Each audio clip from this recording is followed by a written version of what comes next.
আল্লাহর কাছ থেকে আমরা এসেছি মাটির মাধ্যমে, মাটি থেকে আল্লাহ পয়দা করেছে। অফিহা নুঈদুকুম, আবার ওখানে ফিরিয়ে দেবো, মাটিতে মিশিয়ে দেবো। অমিনহা নুখরিজুকুম, আবার ওখান থেকে বের করে, এই নয় যে মিশে গেলে নিশ্চিহ্ন হয়ে গেলে বাস মরে গেলে আরাম পেয়ে গেলে, না। অমিনহা নুখরিজুকুম, সেখান থেকে তোমাদেরকে বের করবো তারাতান উখরা, পুনরায়। আর তারপরে হাজির হবে আল্লাহর সামনে, সরাসরি কথা বলতে হবে, ভালো মানুষকেও আর অসৎ মানুষকেও।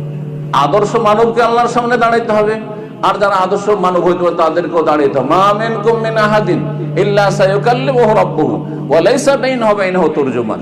তোমাদের মধ্যে এমন কোনো ব্যক্তি নেই, এমন কোনো ব্যক্তি, আম্বিয়া রাসূল থেকে শুরু করে মুসলিম অমুসলিম সকলে, ইল্লা সায়ুকাল্লিমুহু রাব্বুহু, তার মালিক তার সাথে কথা বলবেন কিয়ামতের মাঠে, বিচার দিবসে, হাসরে।